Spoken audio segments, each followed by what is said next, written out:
হ্যাঁ,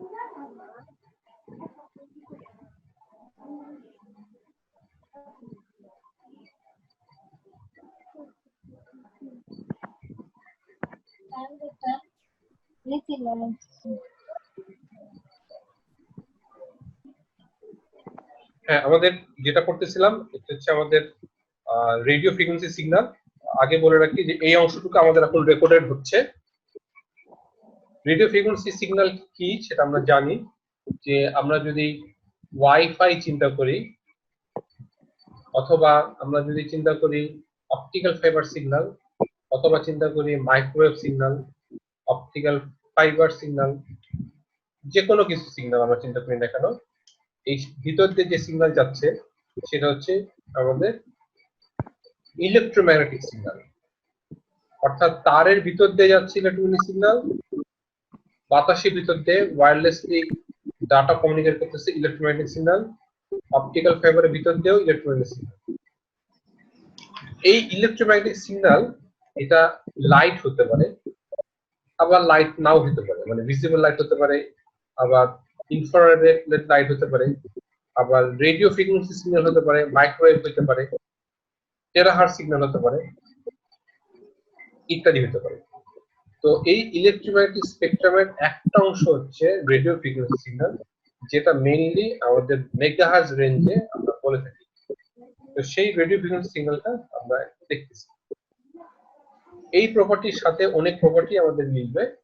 মাইক্রোওয়েভের সাথে পার্থক্য হচ্ছে যে মাইক্রোওয়েভ হচ্ছে আরেকটু হায়ার রেঞ্জে, রেডিও ফ্রিকোয়েন্সি সিগন্যাল যেমন মেগাহার্জ রেঞ্জে, মাইক্রোওয়েভ হবে আমাদের গিগাহার্জ রেঞ্জে। এবং মাইক্রোওয়েভের গিগাহার্জ রেঞ্জের কারণে দেখা যাবে যে সেটার কিছু হায়ার ফ্রিকোয়েন্সি, তাই সেটার মধ্যে কিছু লিমিটেশন আছে। সেটা আমাদের ট্রান্সমিশনটা হবে তুলনামূলক কম, বেশি দূরে যাবে না। রেডিও সিগন্যাল যতটা দূরে যায়, যত বেশি হায়ার ফ্রিকোয়েন্সি হবে তার ট্রান্সমিশন ক্যাপাবিলিটি ততটা কমে যাবে। মাইক্রোওয়েভ পরে আরো ব্যাপার থাকে যেটা আমরা বলি মিলিমিটার ওয়েভ। 30 গিগাহার্জ করে গেলে আমরা মিলিমিটার ওয়েভ বলি। সেটাও দেখা যাবে যে সেটা বেশি ডিস্টেন্সে যাবে না। তবে যত বেশি হাই ফ্রিকোয়েন্সি তত বেশি আমাদের ব্যান্ডউইথ বেশি পাওয়ার সুযোগ আছে। এটা আমি আপনাদের ট্র্যাডিশনাল ক্লাসে বুঝিয়েছিলাম যে কেন ব্যান্ডউইথটা বেশি হয়, সেটা আমি প্রয়োজন আবার আলোচনা করব। এখানে আমরা দেখতে পাচ্ছি যে রেডিও ফ্রিকোয়েন্সি সিগন্যাল হচ্ছে আমাদের high frequency alternating current AC signals composed of electromagnetic energy. অর্থাৎ এখানে কোনো ডিসি কম্পোনেন্ট নাই, ইলেকট্রোম্যাগনেটিক তো বুঝলাম, এবং এটা হচ্ছে অল্টারনেটিং কারেন্ট অর্থাৎ এসি কম্পোনেন্টের সিগন্যাল।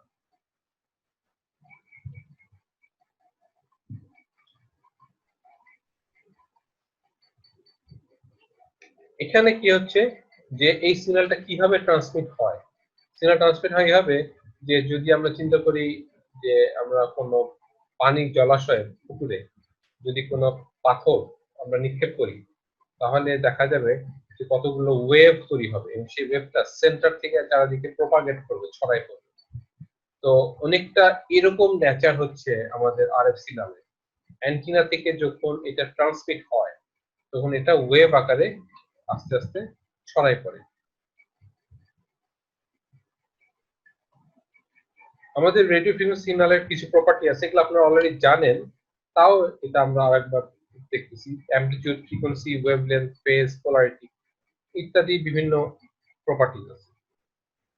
অ্যামপ্লিটিউড তো আপনারা জানেন, যদি আমরা চিন্তা করতে চাই যে এটা আসলে ব্যাপারটা কেমন, সেটা হচ্ছে যে একটা রেডিও ফ্রিকোয়েন্সি সিগন্যাল এটার যদি অ্যামপ্লিটিউড বেশি হয় তাহলে আমরা ধরে নিতে পারি যে এটা সিগন্যাল স্ট্রেংথ বেশি, এবং অ্যামপ্লিটিউডের সাথে পাওয়ারের যে সম্পর্ক তাতে ধরে নেওয়া যায় যে এটা পাওয়ারটাও বাড়বে।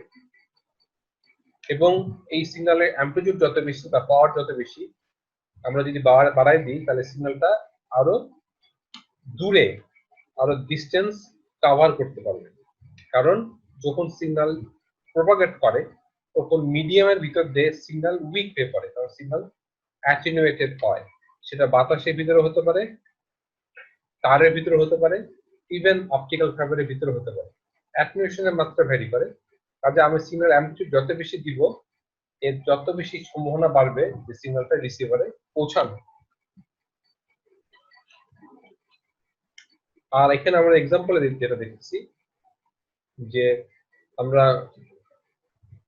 যখন কোনো সাউন্ডের সাথে যদি কম্পেয়ার করি তাহলে আমাদের তো বুঝতে একটা সুবিধা হবে যে একটা লাউড স্পিকার যখন ব্যবহার হয় তখন সেই লাউড স্পিকার বাতাসের দুই পাশে যেভাবে ফ্লো করবে বা চাপ দিবে সেখান থেকে আমরা এই অ্যাম্পলিটিউড সম্পর্কে আইডিয়া করতে পারি। যদি চাপটা বেশি আসে তাহলে অ্যাম্পলিটিউড বেশি। অনুরূপভাবে যেটা আমরা আগে উদাহরণে বলতেছিলাম, যদি পুকুরে আমরা পাথর নিক্ষেপ করি সেটা যদি বেশি জোরে নিক্ষেপ হয় তাহলে দেখা যাবে যে এইটার ওয়েভ, পানির ওয়েভটা বেশি দূরে যাচ্ছে, হালকা করে দিলে আসতে যাবে, বেশি দূর যাবে না।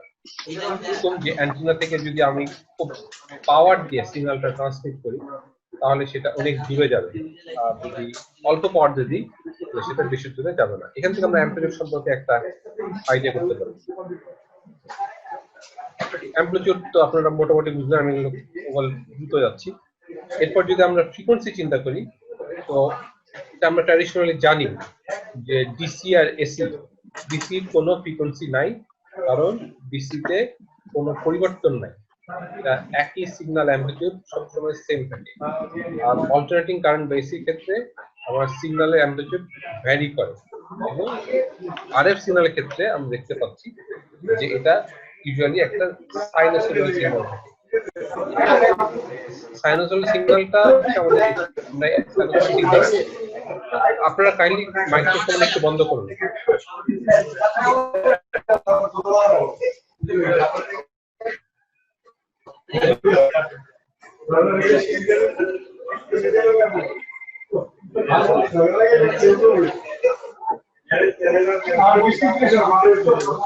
আবার রেকর্ডিং আবার রিজিউম করলাম।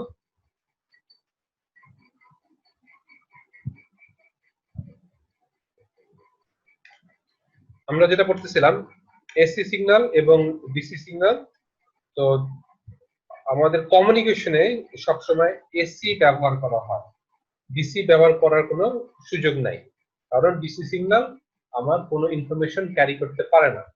এসি যে চেঞ্জ, সেই চেঞ্জের প্যাটার্ন থেকে আমি বুঝতে পারি যেখানে ইনফরমেশন কেমন আছে। উদাহরণস্বরূপ যদি আমি একটা 1 হার্টজ সিগন্যাল সেখানে একটা বিট বসাই, বা 1 হার্টজ সিগন্যালের মধ্যে 1 হার্টজ সিগন্যালের প্যাটার্নের মধ্যে 1 বিট ডাটা এমবেড করি, তাহলে কি হচ্ছে আমি 1 মেগাহার্টজ এর মধ্যে 1 এমবিপিএস স্পিড পাচ্ছি। তাই এসি সিগন্যাল দিয়ে এই ট্রান্সমিশন সম্ভব, কিন্তু ডিসি সিগন্যালের ক্ষেত্রে এটা সম্ভব না। ডিসি ব্যবহার যে হয় না তা না, ডিসি আপনি ব্যবহার করতে পারবেন, বাট সেটা কোনো ইনফরমেশন ক্যারি করবে না, শুধু এটার ওভারঅল সিগন্যালটার পাওয়ার বাড়ানোর ক্ষেত্রে এটা ব্যবহার হতে পারে, অর্থাৎ সিগন্যালটাকে আপ করার জন্য আমরা এটা ইউজ করতে পারি। অথবা তার নেগেটিভটাকে যদি আমরা রিমুভ করতে চাই তাহলে ডিসি ব্যবহার করে নেগেটিভটাকে রিমুভ করতে পারি। আপনারা হার্স বা এই কনসেপ্টগুলো বুঝেন। যেমন আমরা যখন ওয়াইফাই বলি তখন প্রায় দেখা যায় যে ওয়াইফাইতে আমরা 2.4 গিগাহার্টজ ইউজ করতেছি অথবা 5.8 গিগাহার্টজ ইউজ করতেছি। তো হোয়াট ডাজ ইট মিন? এর মানে হচ্ছে যে 1 সেকেন্ডে এটা 5.8 বিলিয়ন সাইকেল সে কভার করে, যদি আমি 5.8 গিগাহার্টজ বলি। বিভিন্ন ফ্রিকোয়েন্সি ব্যান্ড আপনারা অলরেডি পড়ছেন, যেমন 2.4 এর জন্য আছে 802.11, 11b, g, n, তারপরে ad, ac, ax ইত্যাদি বিভিন্ন আসছে। তারপরে আমাদের 5 গিগাহার্টজ এর জন্য আছে 802.11a ইত্যাদি আছে। ওয়েভলেন্থ তো আপনারা অলরেডি জানেন, তাও আমি বলতেছি যে ফ্রিকোয়েন্সির অপোজিট হচ্ছে ওয়েভলেন্থ, এবং আমাদের একটা ফর্মুলা আছে, সেটা আপনারা হয়তো আগে কোনো ক্লাসে দেখছেন বা আগেও থেকে আপনারা জানেন, c equals to f Times lambda, অর্থাৎ ইলেকট্রোম্যাগনেটিক সিগন্যালের যে স্পিড সেটা ওই সিগন্যালের ফ্রিকোয়েন্সি এবং তার ওয়েভলেন্থের মাল্টিপ্লিকেশন। অন্যভাবে বলা যায় যে একটা সিগন্যালের যদি ফ্রিকোয়েন্সি বাড়ে তাহলে তার ওয়েভলেন্থ কমবে। তো সেজন্যই আমি যদি রেডিও সিগন্যাল আর মাইক্রোওয়েভ সিগন্যালের মধ্যে কম্পেয়ার করি তাহলে দেখা যাবে যে রেডিও সিগন্যালের চাইতে মাইক্রোওয়েভ সিগন্যালের ফ্রিকোয়েন্সি বেশি। যেহেতু মাইক্রোওয়েভ সিগন্যালের ফ্রিকোয়েন্সি বেশি তাই মাইক্রোওয়েভের ওয়েভলেন্থ কম, এবং এই জন্যই কিন্তু ওকে মাইক্রোওয়েভ বলা হচ্ছে, মাইক্রো মানে ছোট, রেডিও তুলনায় সে ছোট, তার ওয়েভলেন্থ ছোট। যেটা আমরা আগে পড়ছি যে ওয়েভলেন্থের ক্ষেত্রে আরএফ এনার্জি বা ইলেকট্রোম্যাগনেটিক এনার্জি তারা স্পিড অফ লাইটে ট্রান্সমিট হয়, অর্থাৎ 3 × 10⁸ মিটার পার সেকেন্ড। এই যে 3 × 10⁸ মিটার পার সেকেন্ড, এই স্পিড যে শুধু স্পিড অফ লাইট তা নয়, এটা this is speed of electromagnetic signal. তো সেজন্য radio frequency wave, microwave, millimetre wave, light wave, etcetera, they all travel at 3 × 10⁸ metre per second. আমাদের এখানে ইউনিটটা খেয়াল করতে হবে, মিটার পার সেকেন্ড। যদি সেন্টিমিটার হয় তখন সেটা হবে 3 × 10⁻10 সেন্টিমিটার পার সেকেন্ড।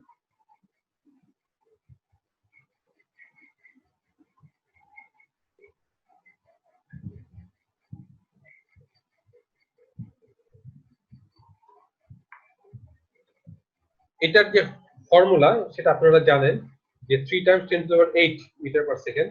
তো সেই কারণে আমি যদি কোনো সিগন্যালের ফ্রিকোয়েন্সি জানি তাহলে সেখান থেকে তার ওয়েভলেন্থ বের করতে পারবো।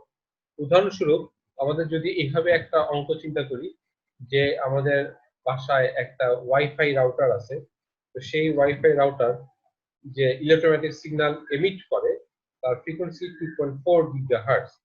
তাহলে এখান থেকে যে সিগন্যালটা আসতেছে তার ওয়েভলেন্থ কত? ওয়েভলেন্থ আমাদের এখান থেকে দেখা যাচ্ছে 12.5 সেন্টিমিটার। এখন এই যে 12.5 সেন্টিমিটার, এটা আসলে কি বোঝাচ্ছে? এটার ফিজিক্যাল সিগনিফিকেন্সটা কি?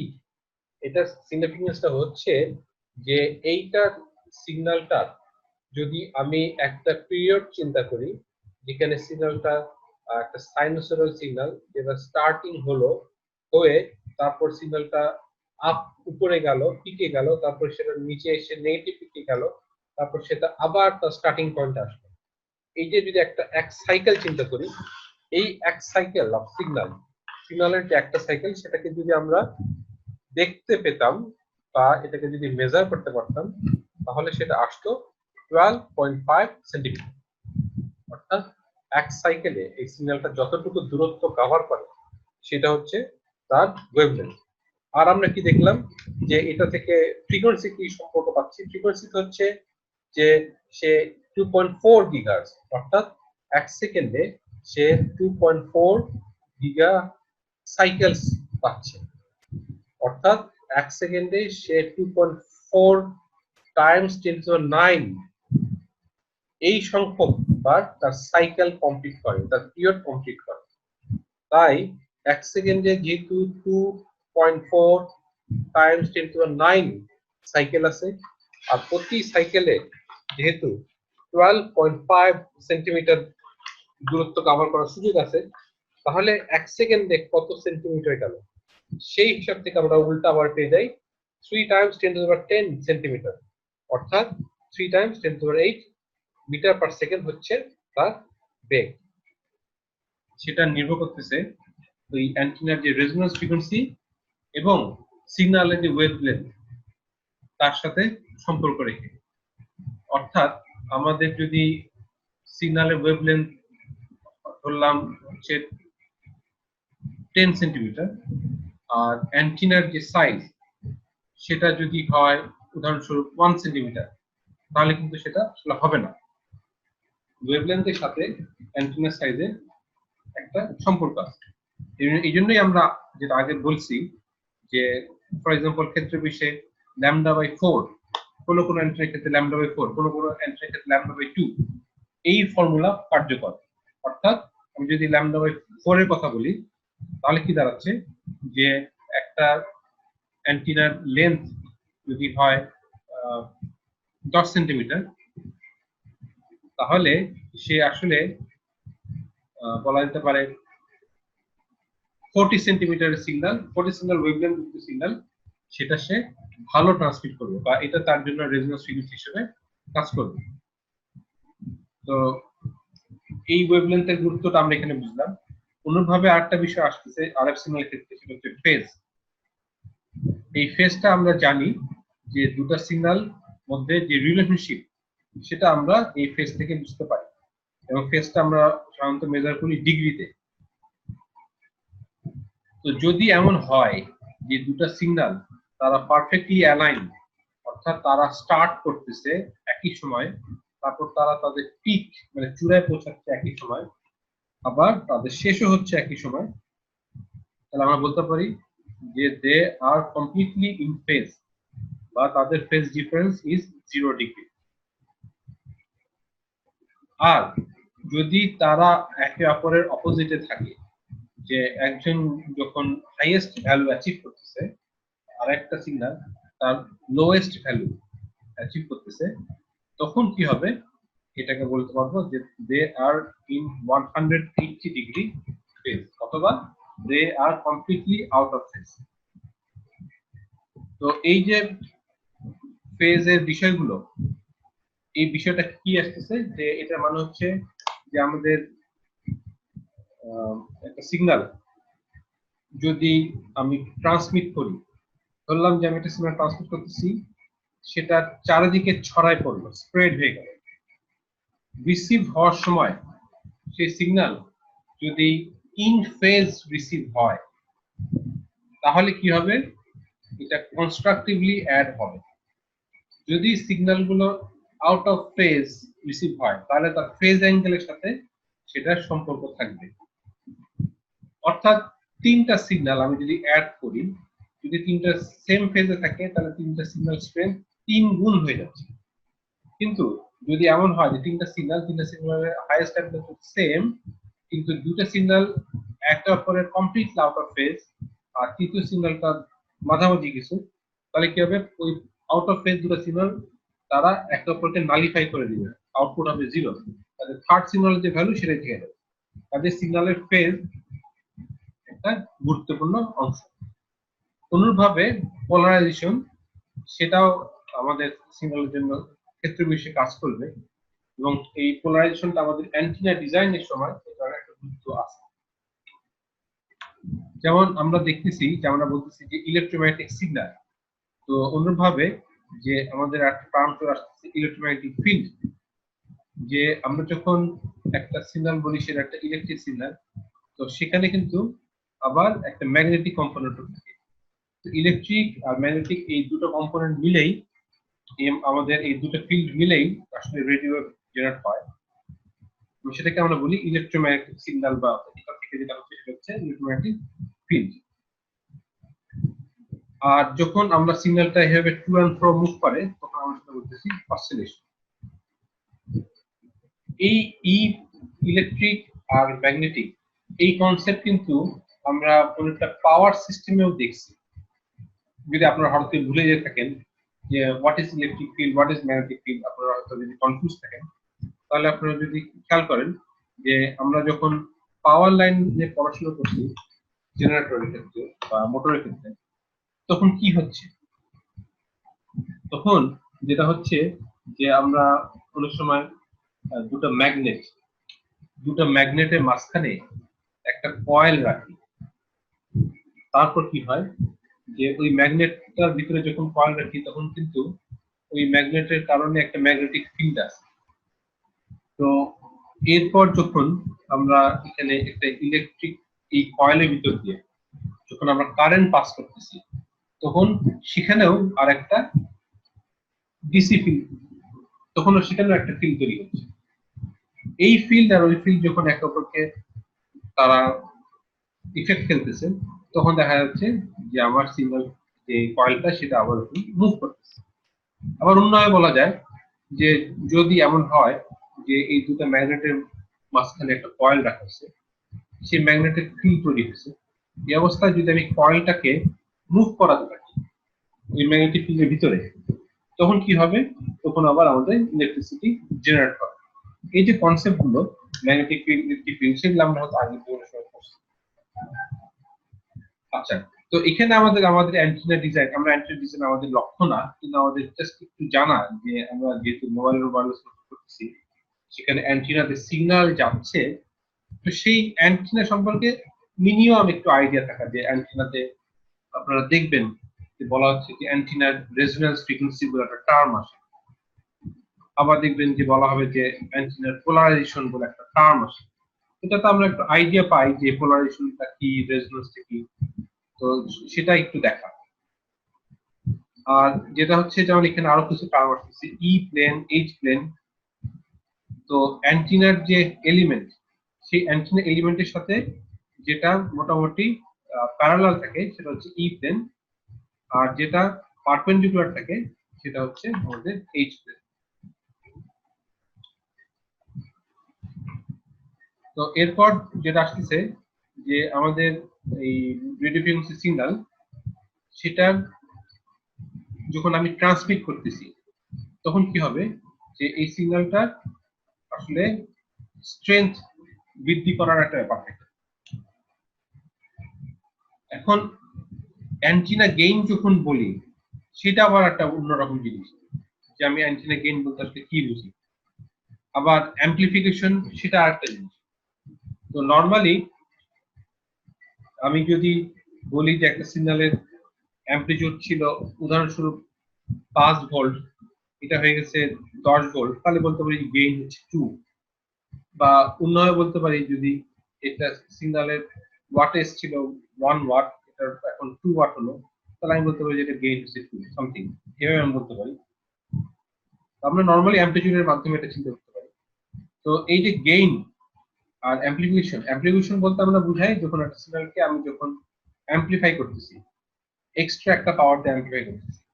আর এখানে যখন অ্যান্টিনার গেইন আসে তখন ইউজুয়ালি যেটা হয় যে অ্যান্টিনা তো ইউজুয়ালি প্রপাগেট করে অমনি ডিরেকশনাল, চারিদিকে সিগন্যালটা ছড়ায় পড়ে। আমি যদি অ্যান্টিনার ডিজাইনটাকে পাল্টাই দিই, সে ইউনি ডিরেকশনাল হবে, চারিদিকে ছড়াবে না, তাহলে তার চারিদিকে যে সিগন্যাল স্ট্রেংথটা ছিল সেটাকে আমি একদিকে নিয়ে আসতেছি। নিয়ে আসার ফলে সেটা তখন কি হলো যে সেটা তখন ইউনি ডিরেকশন হলো এবং তখন তার গেইন বৃদ্ধি পেল, তার গেইন তার অন্যদিকের এনার্জিটা একদিকে চলে আসলো, যার ফলে সেটা আমার তখন দেখবো যে একদিকে আসার ফলে তার গেইনটা বা যেটা আপাতত দৃষ্টি আমরা বলি যে পাওয়ারটা কিন্তু বেড়ে গেল। আর লস তো আমরা জানি যে একটা সিগন্যাল যখন আমরা ট্রান্সমিট করি তখন যদি এমন হয় যে সিগন্যালটা বাতাসের ভিতর দিয়ে যাচ্ছে বা তারের ভিতর দিয়ে যাচ্ছে বা অপটিক্যাল ফাইবারের ভিতর দিয়ে যাচ্ছে, তখন কি হবে যে সেই সিগন্যালটা লস হবে, তার গেইন কমে যাবে, তখন আমরা সেটা বলি অ্যাটেনুয়েশন বা লস।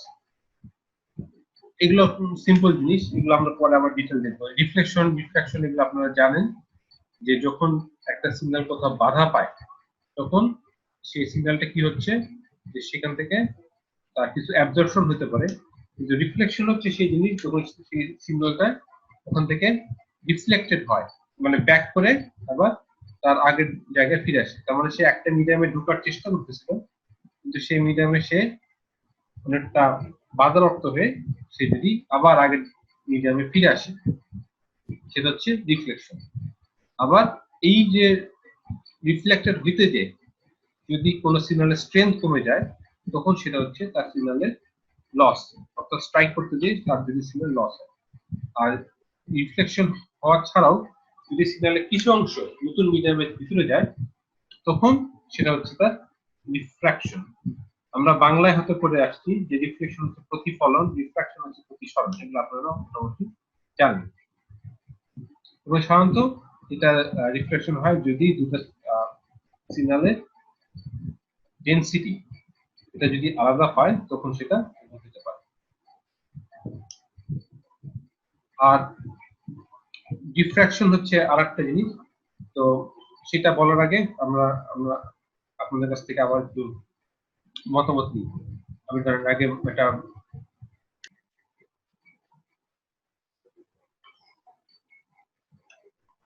হ্যাঁ, এবার আসতেছে ডিফ্রাকশন।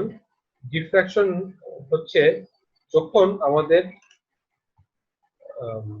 কোনো অবস্ট্রাকশন আসে, একটা সিগন্যাল যখন মুভ করতেছিল ট্রান্সমিটার এবং রিসিভারের মাঝখানে, ট্রান্সমিটার থেকে রিসিভার দিকে সিগন্যাল যাচ্ছে, যদি কোনো অবস্ট্রাকশন বা কোনো একটা সার্ভিস আসে যে সার্ভিসের কিছু ইররেগুলারিটি আছে অথবা সেটা যদি কোনো রাফ সার্ফেস হয় তখন এই ডিফ্রাকশনটা ঘটে। এই ডিফ্রাকশনটা আপনাদের এটা যেটা আপনারা যদি অ্যানিমেশন দেখেন বিভিন্ন ইন্টারনেটে সার্চ করে দেখেন ডিফ্রাকশন, তাহলে দেখবেন যে একটা সিগন্যাল মুভ করতেছে। তো সেখানে যদি সিগন্যালটার যদি কোথাও কোনো একটা বাধা পায় বলতে যে সিগন্যালটা যেভাবে ফ্রি ফ্লো করতেছিল সেই ফ্রি ফ্লোর জায়গায় যদি কোনো কিছুতে সিগন্যালটাকে ঢেকে দেওয়া হয় এবং মাঝখানে যদি কোনো একটা ইরেগুলার একটা ফাঁকা শেপ থাকে, তখন দেখা যাবে যে সেই শেপ দিয়ে যখন সিগন্যালটা এমিট হতে যাচ্ছে তখন সিগন্যালটা অন্যভাবে ছড়ায় পড়ছে, আগে যেভাবে যাচ্ছিল সেভাবে যাচ্ছে না। তার মানে মাঝখানে তার যেহেতু আর একটা সারফেস আসতো যেটা ইরেগুলার শেপ, তার কারণে এটা একটা সমস্যা তৈরি হচ্ছে। তো ডিফ্রাকশন আর রিফ্রাকশনের নাম অনেকটা একই রকম বলে এটাকে কনফিউশন হতে পারে, কিন্তু দুটো জিনিস আসলে এক না। কারণ ডিফ্রাকশনের সময় কি হচ্ছে যে এই সিগন্যালটা আমাদের সরি রিফ্রাকশনের সময় কি হচ্ছে, এটা আসলে বেন্ড হয়ে যায়। এক মিডিয়াম থেকে আরেক মিডিয়ামে যাওয়ার সময় এটা তখন বেন্ড হয়ে যায়, যেটা আমরা দেখলাম যে এটা আগে যে অ্যাঙ্গেল আসতেছিল তারপর এটা রিফ্র্যাক্টেড বা প্রতিসরণ হয়ে তার অপর মিডিয়ামে বেন্ড হয়ে চলে গেল। কিন্তু এখানে কি হচ্ছে, এখানে যে তার নট দ্যাট যে মিডিয়ামের যে ঘনত্ব যেটা রিফ্রাকশনে প্রযোজ্য, ডিফ্রাকশনের ক্ষেত্রে কিন্তু এই মিডিয়ামের এই ঘনত্বটা ইম্পর্টেন্ট না। সে যদি একটা অবস্টাকল পায় এবং সেই অবস্টাকলটা যদি আবার খুব স্মুথ শেপের হয় তাহলে কিন্তু আবার ডিফ্রাকশন হবে না, তাকে অবশ্যই ইরেগুলার শেপের পেতে হবে। তাহলে সেটা আস্তে আস্তে ছড়ায় পড়ে, বেন্ডিং রেগুলার বেন্ডিং না, এটা তখন ছড়ায় পড়ে। কাজে ডিফ্রাকশন আর রিফ্রাকশন এক না। আর অ্যাবজর্পশন হচ্ছে যে যখন এটা একটা, আমরা কমন সেন্স থেকে বুঝতেছি, যখন একটা সিগন্যাল আরএফ সিগন্যাল যখন কোনো একটা অবজেক্টে স্ট্রাইক করতেছে এবং সেই অবজেক্টের যে ম্যাটেরিয়াল সেটা দ্বারা যখন সে কিছুটা শোষিত বা অ্যাবজর্ব হচ্ছে, সেটা হচ্ছে অ্যাবজর্পশন। আমরা যদি উদাহরণ দিই যে ধরুন আপনার বাসায় একটা ওয়াইফাই রাউটার আছে, সেই ওয়াইফাই রাউটার দিয়ে সিগন্যালটা ট্রান্সমিট হচ্ছে এবং ট্রান্সমিট হওয়ার সময় যদি এমন হয় যে সিগন্যালটা চারিদিকে শুধু দেয়াল, তাহলে কি হয় যে সিগন্যাল কিন্তু দেয়াল ভেদ করে পাশের রুমে চলে যায়, আপনি কিন্তু সিগন্যাল পান। কিন্তু দেয়ালের কারণে কিছুটা বাধাগ্রস্ত হয়, কিছুটা অ্যাটেনুয়েশন হয়।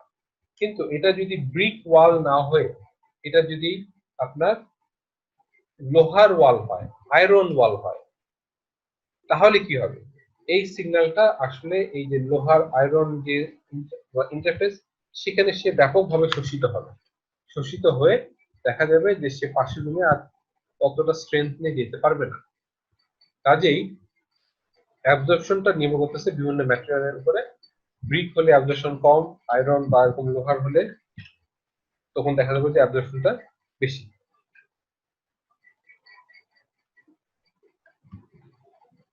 এরপর আমরা দেখবো যে আমরা যে ইএম ওয়েভ দেখলাম, EM radiation, propagation, antenna, antenna characteristic, সেগুলো আমরা একটু কুইকলি যাব। আমাদের ম্যাক্সওয়েল ইকুয়েশনের ক্ষেত্রে দুটো জিনিস আমাদের ফলো করতে হবে। যে একটা আমরা যেটা দেখলাম বা পড়ছি আগে, যে একটা ইলেকট্রিক ফিল্ড যদি সেটা মুভমেন্ট পায় তাহলে একটা ম্যাগনেটিক ফিল্ড সে জেনারেট করে। আবার একটা ম্যাগনেটিক ফিল্ড যদি সে মুভমেন্ট পায় বা মুভিং থাকে তাহলে সে আবার একটা ইলেকট্রিক ফিল্ড তৈরি করে। যদি মুভমেন্ট না থাকে তাহলে কিন্তু আবার হবে না। এখানে আমরা একটু দেখতেছি যে আমরা যদি নিচে দেখি এ আর বি, এই যে দুটা দূরত্ব আছে, এই একটা দূরত্ব আর বি একটা দূরত্ব, এর মাঝখানে একটা ওয়েভ আছে, এটার ওয়েভলেন্থ আমরা বলতেছি λ/2। তাহলে কি হচ্ছে, এই যে λ/2 আমরা এখান থেকে আমাদের অ্যান্টিনার যে কনসেপ্ট সেটাকে ইউজ করতে পারি। ইনফ্যাক্ট এই জিনিসটা ইউজই করা হচ্ছে আমাদের অ্যান্টিনার কনসেপ্টের জন্য। যেমন আমরা বললাম যে ওয়েভলেন্থ যদি λ/2 হয় তাহলে ক্ষেত্র বিশেষে কোনো কোনো অ্যান্টিনা সেই ল্যামডা ওয়েভলেন্থের সিগন্যাল ভালো মতো ট্রান্সমিট বা ভালো মতো রিসিভ করতে পারবে। আর নিচে যে ফর্মুলা, সেই ফর্মুলাটা তখন আমরা অলরেডি দেখছি। এখানে আমরা কুইকলি দেখতেছি, যদিও অ্যান্টিনা আমাদের মেইন টার্গেট না, যে অ্যান্টিনার ভিতর দিয়ে আসলে কারেন্ট ফ্লো, কারেন্টের ডিস্ট্রিবিউশন কেমন হইতে পারে সেটা এখানে একটা রাফ আইডিয়া দেওয়া হয়েছে।